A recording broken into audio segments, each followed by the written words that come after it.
Vale, ahora que estás en la parte 2, que es donde tenías que estar para terminar de ver este capítulo, empezamos. Nada, venga, vamos. A tope.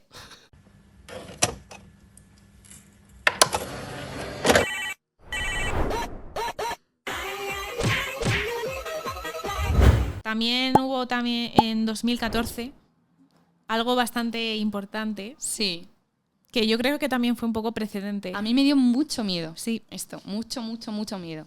Yo, además, que soy un poco hipocondríaca, Por supuesto. lo he sacado de los genes de mis padres. Pero sí, fue la epidemia del ébola en 2014, que tuvo un impacto sanitario limitado, pero una gran relevancia institucional y social.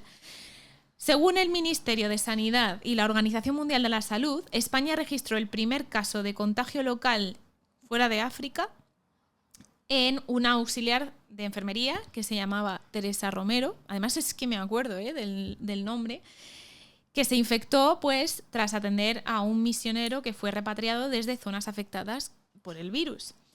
Y pues esto pues también puso un poco a prueba, ¿no?, nuestra capacidad de respuesta en nuestro sistema sanitario, ¿no? Y también fue pues eso, impactante. Yo lo recuerdo como impactante. Luego la paciente se recuperó y siguió los periodos de confinamiento establecidos. Además, yo recuerdo también como que... Ya se empezaba a hablar de cuarentena, estaban en una habitación de hospital sellada. Sí, yo me acuerdo de eso también. Sí. Y pues bueno, ¿esto para qué sirvió? Que siempre nos preguntamos ¿para qué sirven este tipo de catástrofes y de epidemias y demás? Pues sirvió para reforzar pues, los protocolos de actuación, mejorar la coordinación entre administraciones y también pues, aumentar la preparación para futuras emergencias sanitarias, que luego no sabemos cuándo vienen desprevenidas, ¿no? Hombre, después de la del COVID yo creo que, bueno, ojalá no haya más y ojalá sepamos hacerlo bien, pero vaya Yo a mí me da que experiencia. pensar de si volveremos a caer, pero bueno, por favor. Ya. Bueno, yo 2014 también me acuerdo de esto, estaba en clase y vino mi profesor de Science y nos dio la noticia. De Science, sí. Estábamos en quinto, sexto de primaria, más o menos. Sí. La abdicación de Juan Carlos I y la posterior proclamación de Felipe VI como rey de España.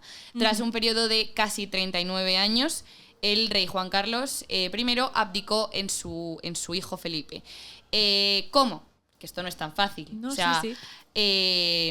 aprobó la Ley Orgánica 3/2014 de 18 de junio, por la que se hace efectiva la abdicación de Su Majestad el Rey Don Juan Carlos I de Borbón. Y, esto fue un 2 de junio de 2014. La proclamación fue unos días después, el 19 de junio de 2014. Qué fuerte. Sí, yo me acuerdo de esto. Yo quería verlo en ese momento. No sé por qué, de pequeña me dio, pero yo justo me iba a celebrar mi cumpleaños al campo. Entonces no lo pude ver. Pero sí. En 2017 también pasó algo importante que ha marcado que también. Se ha hablado últimamente. Sí. Para recuperar la urna y... Sí, no. Si es que pero es que esto está a la orden del día. La política es cíclica también, como la moda. No, totalmente. Me encantan las referencias que haces en Por supuesto. No sé, los símiles. Es que esto, si no, es un poco aburrido. Pues bueno, ¿qué sucedió en 2017? Pues fue el referéndum ilegal de Cataluña, que fue un referéndum de independencia que se conoció también como el 1 de octubre. Fue ilegal e ilegítimo de autodeterminación de Cataluña y fue suspendido por el Tribunal Constitucional. Esto también ha dado mucho que hablar, ha sido bastante importante de cara pues, también a que hay muchos partidos dentro del Congreso y demás, pues que hablan de esto. Y fue impulsado por el gobierno de la Generalitat, que estaba presidido por el entonces y gran conocido como Carlos Puigdemont, con el apoyo de dirigentes como Oriol Junqueras. Claro. En fin. Y pues a pesar de la prohibición judicial, la votación se celebró sin garantías legales ni censo oficial y estuvo marcada por la intervención de las fuerzas de seguridad para impedirla, evidentemente. Y pues esto pues generó muchísimas imágenes de tensión, muchísima repercusión nacional tanto como internacional Y pues años después, evidentemente, esto ha tenido sus consecuencias, se ha hablado muchísimo de esto. Entonces, fue bastante importante también esto para esta década, ¿no? Sí, bueno, pues hablando de Cataluña, 2017 hubo 2 atentados muy importantes en Barcelona y en Cambrils. 17 y 18 de agosto. Es que además todo pasa en verano en este país. Todo pasa en verano. Sí. Los miembros de la célula llamada Ripoll prepararon la ejecución a través de una matanza terrorista en Barcelona para el 20 de agosto. Pero no sucedió así porque algunos de los implicados decidieron improvisar los atentados empleando furgonetas y cuchillos que se materializaron un par de días antes. ¿Qué pasó? Que fracasaron. Evidentemente tuvo consecuencias mortales, pero en realidad el efecto que ellos querían era mucho más grande. Sí. El primero de ellos fue el 17 de agosto, hacia las 5 menos 10 de la tarde. Un terrorista con una furgoneta circuló serpenteando por la Rambla, una zona pues, que, como sabe todo el mundo, es muy concurrida en Barcelona. Sí. Avanzó unos 800 metros haciendo zigzag en el intento de atropellar al mayor número de personas, matando a 14. ¿Parece un número pequeño? Bueno, son 14 muertes. No, considero que no. Para ser en la Rambla también, o sea, la furgoneta se detuvo por la cantidad de muertos que tenía debajo. Esto es un poquito desagradable a lo mejor, pero es la realidad y las noticias lo dijeron así. El terrorista abandonó la furgoneta a pie y se hizo con un coche tras apuñalar al que lo conducía, se dio a la fuga y un par de días después fue localizado por la policía y se le detuvo. Se le detuvo en unas circunstancias bastante curiosas, porque el terrorista buscaba provocar a los agentes que lo mataran para alcanzar la condición de mártir con la que ir al paraíso. ¿Cómo provocó? Con un cinturón de explosivos falso. Ya. Esto se repitió también en el de Cambrils. Fue al día siguiente, cerca de las 9 de la tarde. Cerca de 9 horas más tarde. Ella era 18 de agosto y fue un atentado pues muy similar. Antes de colisionar con el vehículo y demás, pues de la misma manera, atropellaron a quienes paseaban por la zona, se estamparon también contra un coche de policía, bueno, ocasionaron también muchas muertes. Bajaron del vehículo, intentaron acuchillar a gente que iba andando, no contentos con haber atropellado a muchísima gente, a mí no me entra con haberse estampado contra un coche de policía. Ellos bajaron y siguieron acuchillando a la gente, ¿no? Los Mossos de Escuadra pues tuvieron que reducirles con las armas, que a veces pues es necesario, para eso están. Sí. Y pues igual que ocurrió en la Rambla, como decía antes, llevaban un cinturón de explosivos para intentar provocar su muerte. O sea, ellos no pretendían conservar su vida después del atentado. Funcionan un poco así, que a mí me generaba muchas dudas cuando era más pequeña, ¿no? Porque, o sea, en realidad, ¿a qué estás sirviendo, no? Y es una cosa que a lo mejor no vamos a poder entender jamás, y gracias a Dios, porque no me quiero yo poner en la mente de ningún terrorista. No, desde luego. Pero sí, su fin era morir también. Y además yo no puedo, no voy a hablar de ello. Ellos no alcanzan la condición de mártir si se matan, si se suicidan o si mueren en su propio atentado. Tienen que ser ejecutados, ¿no? Entonces, claro, pues esto también genera un choque bastante grande. O sea, no puedes provocar a las fuerzas y cuerpos de seguridad del Estado que te maten. O sea, tampoco puedes hacer eso, ¿no? Y bueno, también fueron... se les detuvo y bueno, fue pues un acto de la yihad. Por si no había quedado claro. Fue un acto de la yihad y yo esto lo recuerdo. También estaba en el pueblo en verano. Al año siguiente me parece que yo tenía un viaje o algo así y me generó muchísimo miedo esto. O sea, yo decía otra vez el yihadismo, o sea, no puede ser. Yo recuerdo que cuando me enteré de esto fue como la primera vez que yo dije, vale, han interrumpido la programación de la televisión para poner algo así. Sí, tal cual. A mí eso me dejó ya impactada. Y yo creo que al final es lo que más cerca hemos vivido así, porque los otros atentados es verdad que nosotras éramos más pequeñas, pero aquí ya teníamos una edad, ya éramos un poco más mayores. y realmente nos enterábamos ya de las cosas. Sí, a mí luego me dio, o sea, no por esto, en general por el yihadismo No, claro. y demás, me daba mucho miedo coger el metro de pequeña, lo pasaba muy mal. No, sí. Y veía la posibilidad de que pasase en cualquier momento, o sea, porque ETA había quedado atrás, regulero, Sí. pero es que era 2017. Yo, O sea, sí, el verano de totalmente. 2017, que yo decía, es que esto puede pasar cuando Cuando sea. menos lo esperes, Entonces sí. no, me generó bastante miedo. Y mencionando a ETA, perdón, como has dicho, en 2018 anunciaron la disolución formal de este grupo terrorista y puso fin a más de 40 años de actividad terrorista que dejaron en total 800 muertos en España. No, es No, que es terrible.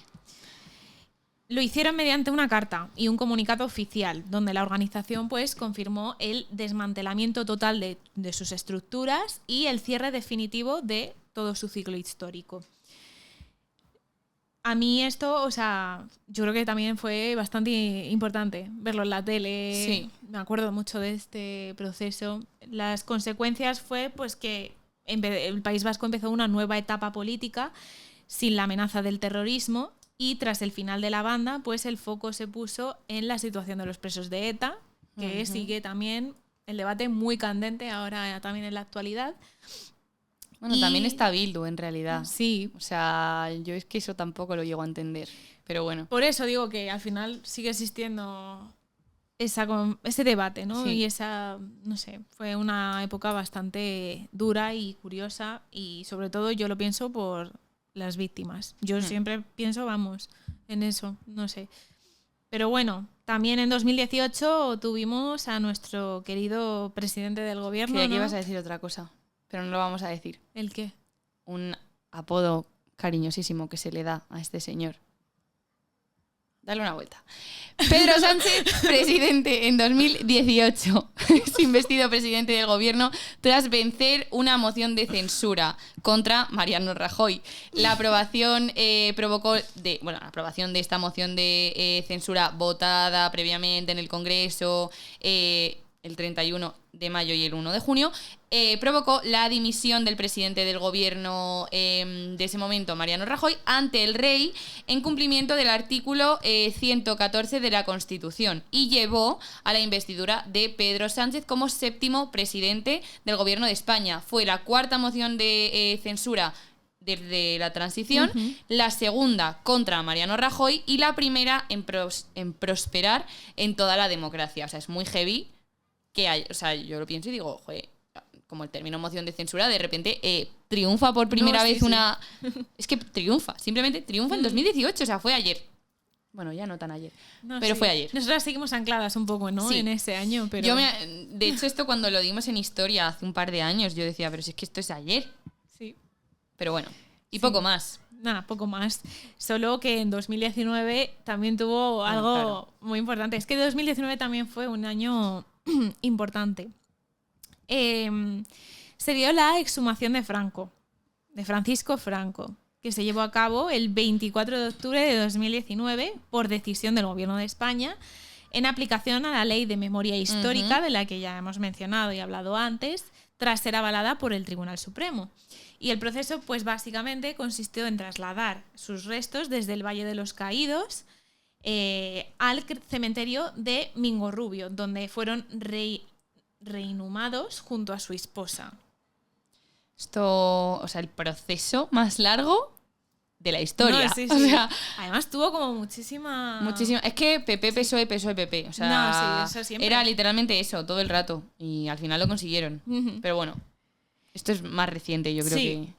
Y bueno, según las fuentes oficiales, como el propio gobierno y las resoluciones judiciales, pues la exhumación tenía como objetivo pues retirar a Franco de un mausoleo de titularidad pública y resignificar pues el espacio conforme a criterios democráticos y de memoria histórica. Al final ese yo creo que era el objetivo, ¿no? Pero bueno, ahora vamos a hablar también de un asunto que yo creo que ahora mismo todo el mundo que vaya a ver este podcast lo recuerda. Sí. 2020, poco más se puede hablar que del COVID-19. Se declara el estado de alarma, confinamiento estricto, provocando una crisis sanitaria, económica y social histórica. Luego te preguntaré qué fue el confinamiento para ti, así que ve dándole una vuelta. Yo le doy una vuelta. Ha sido una etapa que ha durado de 2020 a 2023, en realidad. O sea, en 2020 se inició la epidemia, hubo un confinamiento y hubo una serie de olas, ¿no? De enero a febrero de 2020 se dieron los primeros casos importados a España y se desarrolló rápidamente los primeros casos ya autóctonos de aquí. En marzo, el 14 de marzo, se declara el estado de alarma, se inicia un confinamiento domiciliario, se restringe la movilidad, la actividad económica, la actividad social, por supuesto, acabó completamente reducida. Yo me enteré de esto, o sea, nos echaron del cole, nos dijeron, van a ser 10 días, no os llevéis los libros. Y yo pensé, me los voy a llevar. Porque, literalmente lo que me dijeron a mí. Y entrenando esa tarde, anunciaron que al día siguiente se iba a hacer efectivo el estado de alarma. No tenía ni idea de por dónde venía, pero yo tampoco. Luego, tela. Es que realmente no sabíamos lo que nos íbamos a enfrentar. Luego, a mí esa tarde me dijeron estado de alarma y yo pensé, a ver, a mí me han dicho que son 10 días sin colegio. Era pero 10 días de vacaciones. No eran 10 días. Claro. De marzo a abril fue la etapa más dura. Hubo un colapso hospitalario en casi todas las comunidades autónomas. Se saturaron las UCIs, no había material sanitario para tanta gente, se cerraron los colegios, los comercios no esenciales, por supuesto, no se podían mantener abiertos.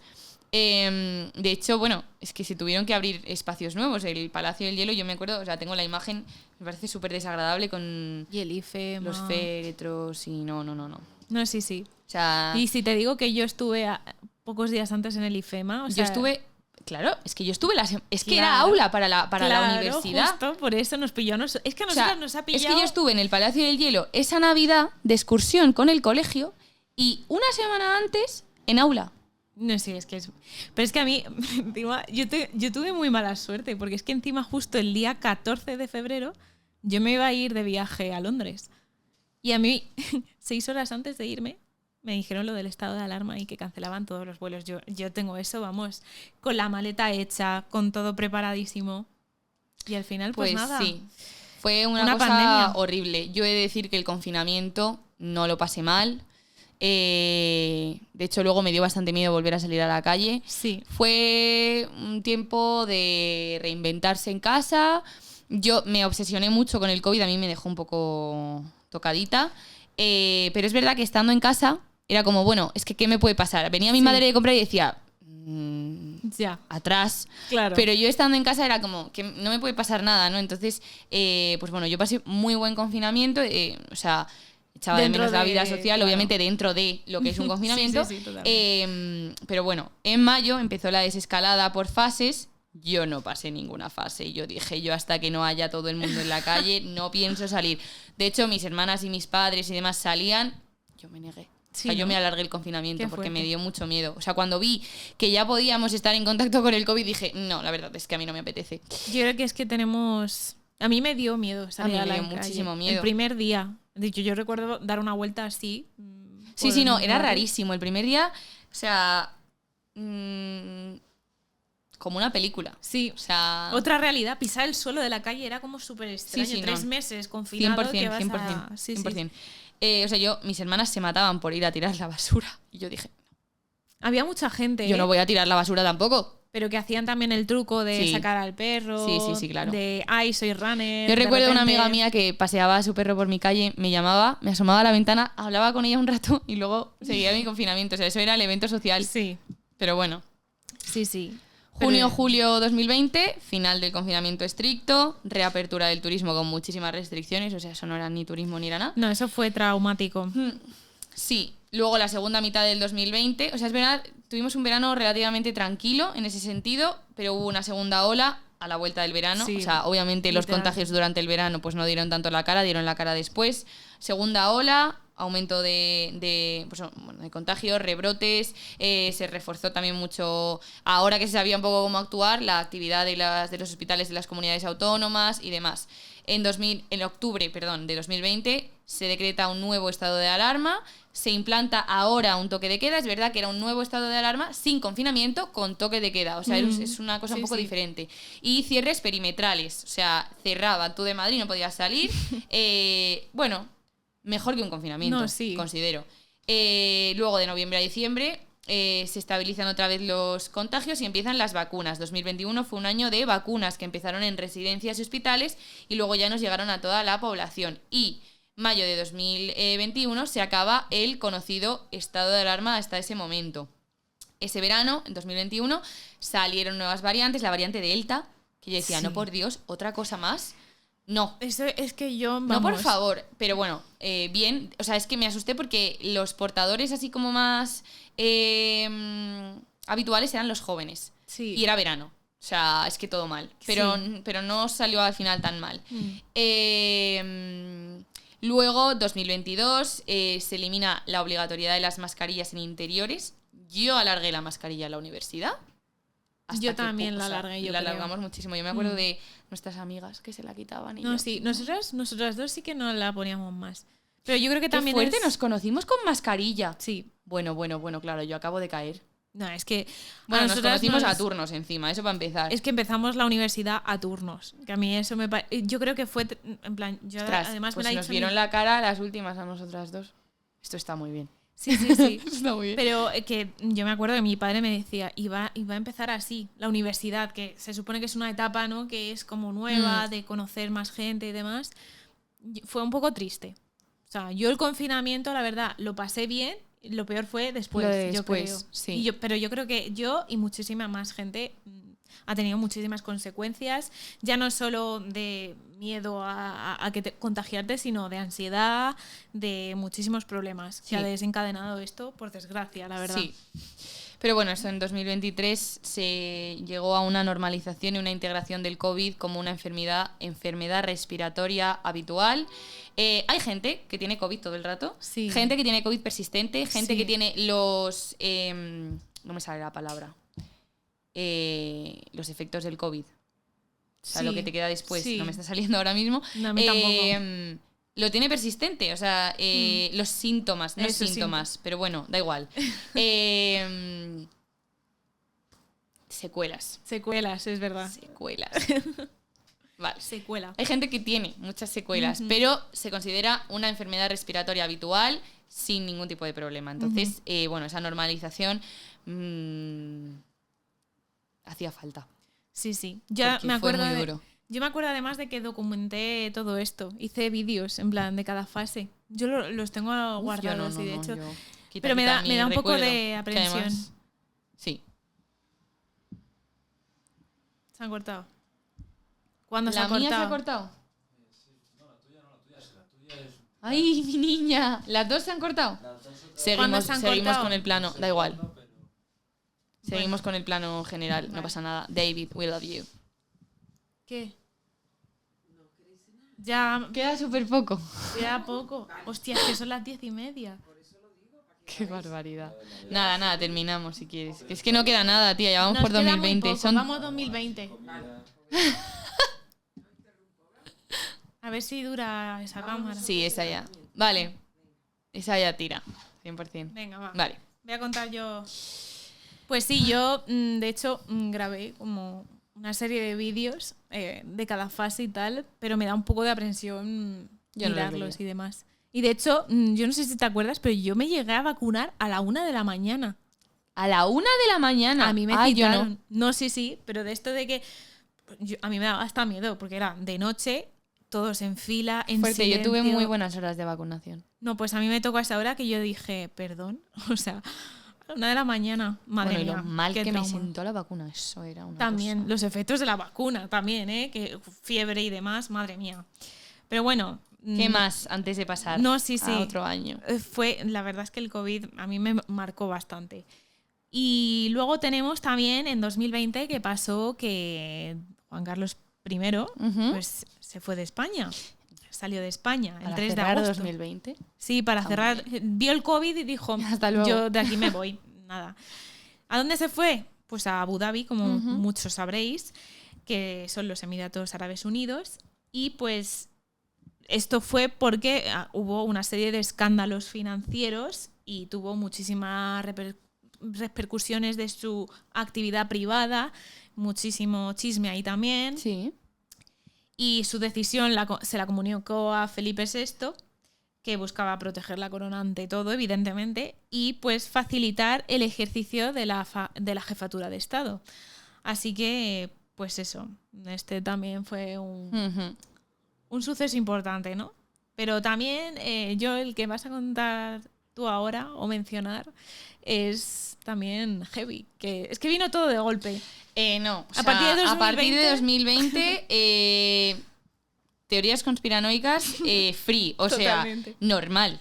Sí, Normal, porque Filomena arrasó Madrid, el Retiro, que era el parque de Europa con más árboles, pues claramente perdió su puesto en el podio. O sea, es verdad que después del COVID, que pasara lo de Filomena, fue como 3 días en casa, horrible. Yo decía, no, o sea, yo necesito ir al colegio, necesito salir. Bueno, al colegio, a la universidad. Necesito salir. No, ¿esto fue colegio? A lo mejor. 2021. Yo creo que fue a lo mejor terminando el invierno, a lo mejor. Esto era segundo de bachillerato. Sí, fue colegio. La EBAU, en plan. Fue colegio, sí. O sea, yo decía, no, o sea, no puedo estar encerrada, no puedo volver a una clase online. Pero es verdad que la gente salió a esquiar por Gran Vía. No, y por o sea, mi calle. Eso me parece tan divertido. Es verdad que fue horrible, pero la gente lo hizo tan bien. Sí, lo llevamos todo como muy más bien, tranquilo, ¿no? Yo creo que disfrutamos al final de eso, también fue bastante guay. Yo recuerdo también en mi calle que esquiaban. Sí. Y hacer muñecos de nieves por todos lados. Pero bueno. Y además yo recuerdo que estaba en semana de exámenes y digo, mira, no me viene mal despejarme un poquito, ¿no? Con la nieve y jugar un poco a ser pequeña de nuevo. Sí, pero lo que no fue tan divertido fue lo siguiente que nos vas a contar. Esto también creo que se ha olvidado. Se ha olvidado. O no lo mencionamos tan a menudo y yo creo que la gente que se vio afectada por esto, que aún sigue... Bueno, también ha dado para cine, ¿eh? También. Así que su poquita huella ha dejado. Sí, pero que también tuvo su impacto y mucha gente no ha recuperado sus viviendas después de esto. Y estoy hablando del volcán de La Palma, que también ocurrió en 2021, que fue en la zona de Cumbre Vieja y comenzó el 19 de septiembre y se prolongó durante 86 días, que ha sido la más larga de la historia de la isla. Y pues nada, durante este tiempo pues el volcán expulsó lava, cenizas y gases pues que básicamente arrasaron amplias zonas habitadas que destruyeron también viviendas, infraestructuras y explotaciones agrícolas y evidentemente pues afectando a muchísimas personas y también con muchísimas pérdidas económicas. Y entre las consecuencias pues fueron principalmente en el territorio y medioambientales. Al final, pues las coladas pues, cubrieron grandes superficies, modificaron el paisaje y generaron pues, nuevos territorios volcánicos, pero arrasando a costa de arrasar la vivienda de mucha gente. Y pues aún las personas que fueron afectadas siguen sin sus compensaciones y siguen muchísimas sin saber cómo seguir adelante, ¿no? Después de esto, porque parece así... pero realmente un volcán. Es un volcán. O sea, a mí me llama la atención. Pero bueno. Yo creo que pasamos a 2023 porque en 2022 España no ganó el Mundial. No. Así que no hay nada reseñable.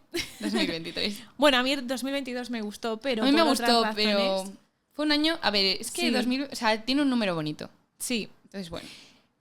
Sí, a mí me gustó ese año. Pasa es que no pasó nada reseñable así históricamente para España. Para mí fue importante. Pero bueno, vamos a pasar a 2023. Os voy a hacer un poco de resumen porque si no, esto va a quedar muy denso y tampoco queremos aburriros porque los próximos capítulos seguramente sean muchísimo más entretenidos. Oye, este está siendo muy... A pesar de, estamos haciéndolo un poco llevadero, ¿no? Yo creo. creo. Hecho de noche. Sí, por algo será, ¿no? Aquí de palique. Bueno, vamos a hablar ahora de otro año que también ha sido importante, además para el fútbol también, que a ti te interesa mucho más que a mí seguramente. Pero es que la selección española conquistó su primera Copa Mundial Femenina de la FIFA al imponerse 1-0 a Inglaterra en la gran final del 20 de agosto de 2023. Y esto, pues, al final es un gran hito, ¿no? Para España, al final, una Copa femenina que también hay que darle esa importancia, ¿no? Sí, ellas son muy buen equipo y además efectivamente consiguieron eso, más que haber ganado el Mundial, que está muy bien, el reconocimiento al fútbol femenino que fue increíble. Sí, y muchísimo apoyo también tuvieron. Pero sin embargo, como todo evento así en el que participen mujeres, pues siempre hay implicado un hombre. Y en este caso, pues fue Luis Rubiales, con el caso de Luis Rubiales, que durante la entrega de medallas, el entonces presidente de la Federación, Luis Rubiales, besó en los labios a la jugadora Jenny Hermoso sin su consentimiento. Sí. Y pues según el relato de la Fiscalía, que también lo afirma esto, pues esto desencadenó una crisis institucional y social. Y pues esto generó una gran reacción pública y política, ya que pues fueron muchas las voces las que dijeron que, oye, esto está mal. Y al final yo creo que también pues se le dio mucho bombo a esto, más que a la victoria, yo creo, incluso, y pues me parece un poco fuerte, ¿no? Que siempre haya un hombre de por medio cuando hay una victoria femenina o algo así de este estilo. Sí, pero bueno, dimitió. Sí, eso es lo muy bueno. A su pesar, dimitió de una manera muy fea. Sí. Pero bueno, dimitió, que es lo importante, que ya no está en la federación y bueno, pues tristemente para las jugadoras, aparte de haber sido un momento de victoria, de posicionamiento del fútbol femenino, pues se vieron envueltas todas en una trama de sobornos, de amenazas a veces y de pues una cosa un poco desagradable que no tenía nada que ver con el fútbol, pero bueno. En fin, pero bueno. Esto tuvo muchísima repercusión, como he dicho, pero también este año se lanzó algo que también es bastante importante, que es la ley trans, que fue aprobada en las Cortes Generales y publicada en el Boletín Oficial del Estado. Y el objetivo principal de esta ley pues, es garantizar la igualdad real y efectiva de las personas trans y el colectivo LGTBI, así como prevenir la discriminación en todos los ámbitos sociales, ya que este colectivo pues, evidentemente ha tenido muchísima discriminación a lo largo de todo este tiempo. Pero bueno, según el texto oficial, la norma establece derechos y obligaciones tanto para ciudadanos como para las administraciones e introduce medidas para eliminar esa discriminación y fomentar su inclusión. Así que bueno, al menos un paso en positivo, ¿no? Sí, este desde año. luego. Aunque también tuvo lugar la amnistía del procés, que pues también ha resultado pues bastante polémica y ha tenido muchísima controversia, pero bueno, así en resumen es un poco en general lo más destacado de este año.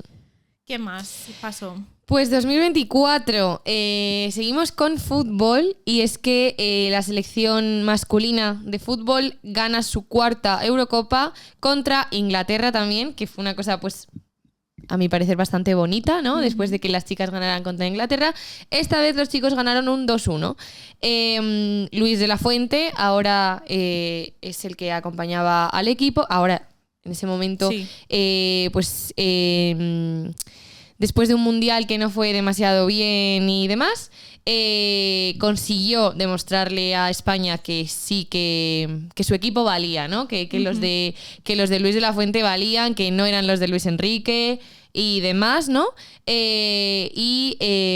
Pues nada, 2024 es que para mí fue ayer. O sea, es que yo esta Eurocopa la viví de campamento con unos niños. No he vivido jamás en la vida un partido tan eufórico. Estaban locos. Y luego la final la viví con mis amigos en un bar, que es como se tiene que vivir una final de fútbol. Así que pues la recuerdo con mucho cariño, porque además yo el Mundial de 2022 me puse muy triste cuando eliminaron a España, que yo estaba justo en Italia con unos amigos y eliminaron a España, y ese día del viaje fue un día muy triste. Entonces esta Eurocopa a mí me dio muchas alegrías. Bueno. Más cosas que no son tan alegres quizá. ¿Qué más pasó? Pues el incendio del edificio de Valencia. en el barrio Campanar de Valencia, el día 22 de febrero de 2024. Hubo un incendio muy grande, pues que yo creo que todo el mundo se acuerda de ver la imagen de ese edificio tremendo, como un poco retirado de todo, completamente incendiado, que dejó 10 muertos y 25 heridos. También en Valencia, la Dana, del 29 de octubre de 2024, en la que hubo 200 víctimas mortales, decenas de desaparecidos, miles de personas que tuvieron que ser evacuadas. Yo creo que fue un poco agonía. Fue una agonía.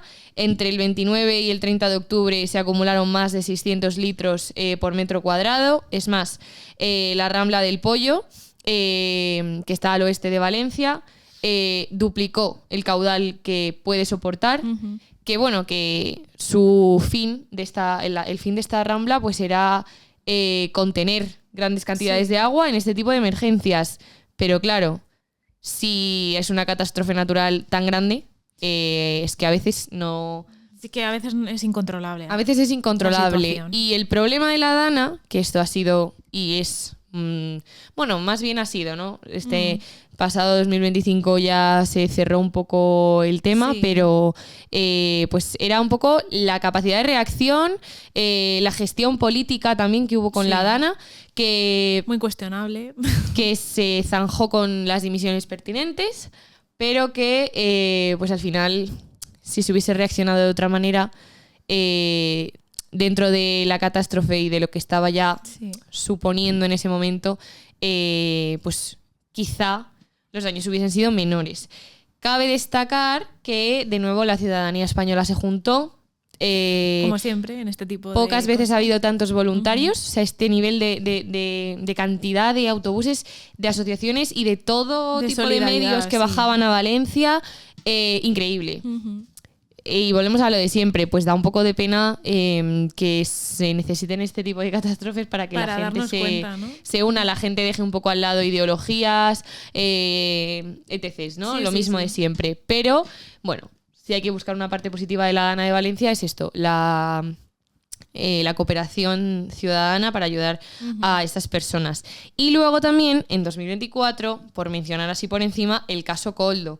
El caso Koldo que volvía a poner sobre la mesa el COVID por la crisis y la trama de corrupción política que acarreó la compra de las mascarillas en la pandemia. Y es que a mí me parece muy fuerte que se dedicasen en la pandemia, en una pandemia mundial, a hacer este tipo de tramas corruptas. Yo es algo que me sigo sin explicarme. El simple hecho de pensar en ello a mí es que no me entra en la cabeza. Pues eso pasó en 2024. ¿2025? No, en 2025 tampoco, o sea, sucedieron bastantes cosas también. Por ejemplo, no sé si recordáis, pero sucedió el incendio de la mezquita Catedral de Córdoba, que a ti te toca de cerca además. Me toca de cerca. Y se produjo además el 8 de agosto de 2025. Un día después de mi cumpleaños. Así es.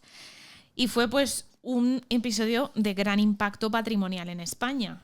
Según las fuentes oficiales y la investigación posterior que hizo la policía científica, pues el fuego se originó de forma accidental por una barredora eléctrica que estaba almacenada en una de las capillas.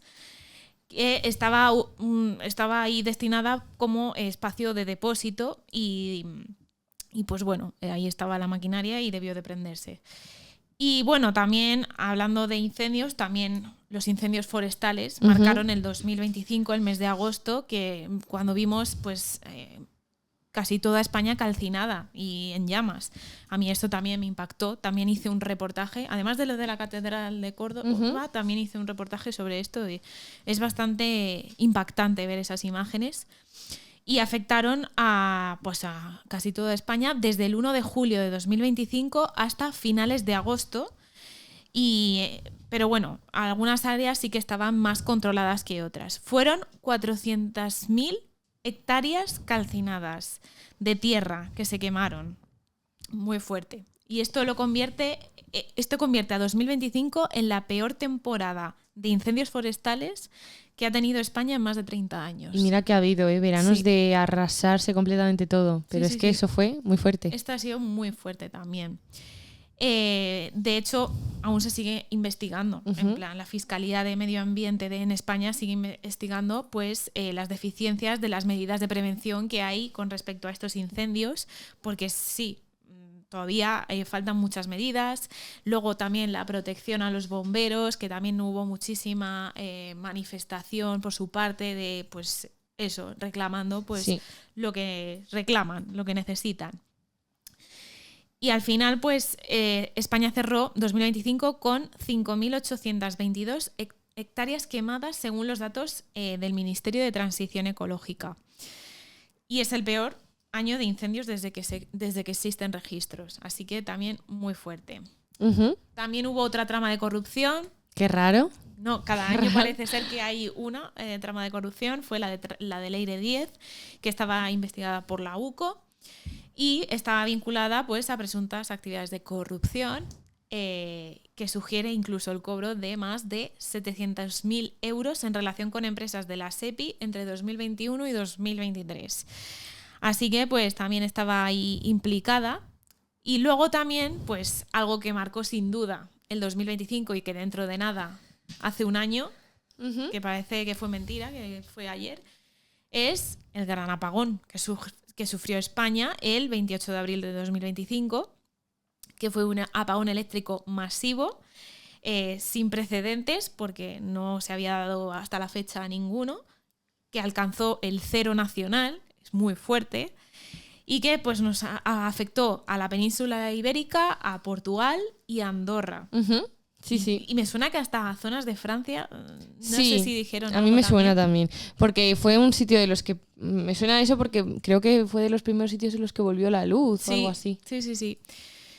Pues esto, el incidente, pues ¿qué hizo? Pues paralizó el transporte, las comunicaciones, las industrias y causó pérdidas millonarias y evidenció pues la vulnerabilidad del sistema ante la transición energética. Pero ¿y lo bonito que fue? Sí, lo bonito fue porque pues sacó a relucir la radio, ¿no? Que como medio tradicional que pues volvió a surgir de la nada y ayudó a que miles de personas se reuniesen a escucharla después de hace muchísimos años que no se escuchaba la radio, y que pues la gente saliera a las calles, que sin móvil, sin tecnología. Yo creo que fue eso, vamos.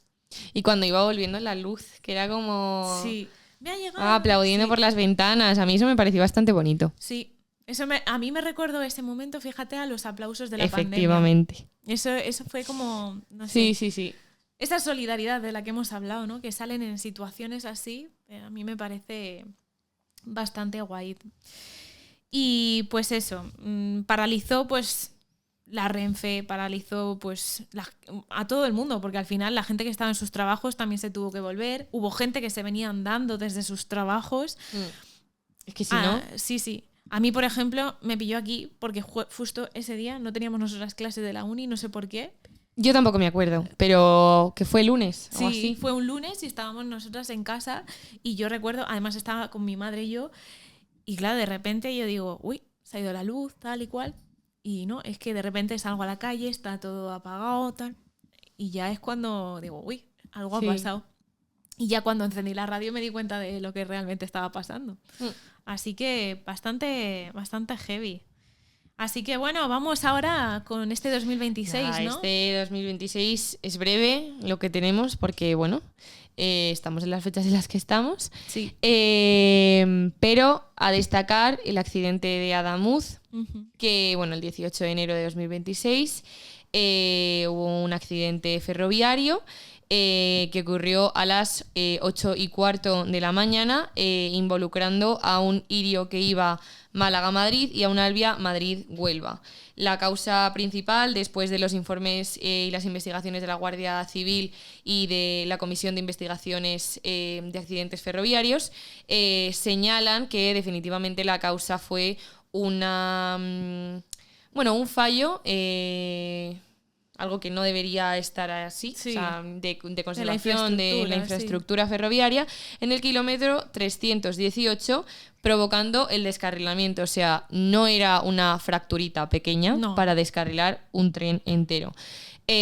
Sobra un poco contar todo el proceso porque lo tenemos realmente todos muy recientes, que si un tren no se había enterado de lo que pasaba enfrente porque no se habían visto, hasta pasado un rato que ya como que la gente salió a pedir ayuda y se dieron cuenta que no era un solo tren, que eran 2 trenes. Bueno, toda esa historia creo que han sido varios meses de tenerla muy en las noticias. El accidente dejó 46 muertos. Y fueron pues momentos muy duros en Andalucía. Yo me acuerdo que pues llegué a la radio y todo el mundo me preguntó: ¿Todos tus familiares, todos tus amigos bien? Porque es el tren que yo cojo para ir a Córdoba, que además es el tuyo para también. Málaga, sí. Y gracias a Dios nadie que yo pueda conocer estuvo ni siquiera cerca, pero ojo, además también ha sido como el primer accidente que yo he tenido que cubrir, ¿no? En la radio, y a mí me generaba muchísimo malestar porque era durante el programa estar buscando constantemente última hora y sobre todo el día del accidente y el día después del accidente, y así la primera semana. Yo recuerdo angustia, que yo pensaba, jolín, la gente que ha cubierto cosas tan importantes como el 11M, es que no sé ni cómo lo han hecho, y yo estoy en una radio lejos de lo que ha pasado, que gracias a Dios no tengo absolutamente nada que ver, y me genera esta angustia, ¿no? Sí. O sea, imagínate cómo se debe sentir, ¿no? De cerca vivir eso. Sí. Me parece muy fuerte, la verdad, que sucediese esto. ¿Y qué más ha sucedido? Y porque luego, hace pues poco, bueno, una cosa así positiva también de estas que te gustan a ti. A mí me gusta, me gusta el fútbol, me gusta la selección española, pero a ti te gusta el espacio. Y hemos tenido hace nada la misión Artemis 2 del 1 al 11 de abril. O sea, literalmente, esto sí que es ayer. 4 tripulantes han tenido un viaje espacial dando pues una vuelta por la cara oculta de la Luna. Ya no tiene sentido el disco de Pink Floyd. Ya no, efectivamente, o sea, ya no tiene absolutamente... Es bastante chula. Yo he visto fotos, he comparado fotos porque a mí la Luna me gusta mucho y me parece maravillosa. Bien. Han puesto el nombre de la mujer fallecida de uno de los tripulantes a un cráter, que es una cosa muy bonita. Llevaron también... Bueno, es que han hecho como muchas cosas, ¿no? Llevaron... un pendrive con un montón de nombres de gente que se apuntó en una lista para que su nombre fuese a la Luna, que tampoco es una cosa que bueno. Y luego también otro de los tripulantes como que dio un discurso muy bonito nada más llegar sobre la inmensidad del universo. Justo era Pascua, entonces pues la parte cristiana de la sociedad justo en ese momento era como, o sea, qué guay, ¿no? Que un tripulante que llega al espacio sin ni siquiera ser creyente, creo que no es creyente, que dé como un discurso así de la inmensidad del universo, alegando un poco pues a Dios y demás, a mí pues me hizo bastante ilusión, porque ves lo que reflexiona el ser humano cuando de repente ve la Luna por detrás y la Tierra. Entonces es muy bonita. Llegaron, amenizaron el 11 de abril a las 2 de la mañana. Y luego pues ahora mismo siguen los tripulantes en terapias de como readaptación a la Tierra, porque todo el tema de la gravedad por lo visto es una cosa terrorífica. Tienen que reaprender a andar un poco, porque claro, al final el cuerpo sin gravedad se expande un poco más y demás, y ahora están un poco en proceso de readaptación. O sea, al final estás en el espacio sin gravedad. Al final tus músculos se preparan para eso. Y han vuelto más altos y más jóvenes. Sí, y además creo que tienen que hacer 2 horas de ejercicio al día para mantener sus músculos y tal. Eso, aparte de otros riesgos que yo he leído también, que por ejemplo tienen riesgo de pues someterse a organismos, bacterias y demás, que produzcan cáncer. O sea, están muy expuestos realmente a todo eso. Pero bueno, ¿y tú te crees realmente que el hombre fue a la Luna? Yo creo perfectamente. Sí. O sea, es que no entiendo a la gente que no se lo cree. Es que, claro, está un poco ahí el debate. O sea, es Hollywood y tal, hace mucho cine y tal. No, pero es que eso es real. O sea, es real, y si no fue la primera vez porque no tal, es que ha habido más misiones. Entonces, o sea... Y es que quien no se crea esta ya, pues es que no... Sí. Que siguen diciendo incluso que esta ha sido también... Sí, pues como... es que no lo entiendo. O sea, no lo entiendo. Claramente sí que es verdad. Yo no... Creo que la ciencia en ese sentido siempre ha ido súper... ¿no? Y no solo creer, o sea, que es una evidencia. En ese sentido la ciencia ha ido súper avanzada. La carrera espacial fue una bomba, literalmente, y se ha ido al espacio por competencia y por competición. Y simplemente por el simple hecho de que sea por competición. La URSS va, Estados Unidos va. Y China va, ahora se ha ido o sea, la misión Artemis viene porque China hace un par de años dijo que iban a ir a dar la vuelta a la Luna y entonces pues Estados Unidos ha dicho, no, perdona, voy yo primero. O sea, que sea por competición lo hace bastante más verosímil y más creíble, considero. Sí. Así que me lo creo. Además han dicho que en el futuro va a haber otra misión. Sí, claro. Me parece dentro de 2 años o así harán otra misión o así. Pero bueno, o sea, habrá que ir cerrando este episodio de podcast, ¿no? Que después de este capítulo que se ha convertido en 2. Sí, que se han convertido en 2, que ha sido un poco una línea de tiempo bastante completa, ¿no? Pues podemos afirmar pues, que España ha vivido al final 2 décadas de muchísimos cambios, de una evolución que no nos ha dejado para nada indiferentes. Y evidentemente pues, no solo han pasado cosas en nuestro país, también han pasado en el resto del mundo. Nosotras nos hemos querido centrar sobre todo aquí porque al final pues, es un podcast más nacional, más centrándonos en lo que ha sido la cultura en España. Pero... oye, que en el mundo pasan cosas y seguirán pasando y han pasado otras muchas más. Pero bueno, queríamos darle pues este repasito, ¿no? Más reciente a lo que ha sido la historia de España en esta década de los 2000. Así que, pues nada. Pues bueno, Marts, muchísimas gracias por tu participación, ¿no? Muchas gracias, Ginny. Ha sido un poco intenso, ¿no? Ha sido intenso. Ha dado para 2 partes. No lo teníamos previsto. No, para nada. Pero bueno, no podíamos dejar nada fuera. Y además yo creo que es importante, ¿no? Entender un poquito qué es lo que ha pasado. Sí. Así que bueno, para todos los que nos estáis viendo, oyendo o donde quiera que estéis, hasta la semana que viene, que prometemos no va a ser una clase magistral de historia, ¿no? Sí, va a ser un poquito más dinámico, seguro. Un poquito menos intenso. Vale, hasta el siguiente. Así que, ala, chao pescado. La gripeada tampoco me...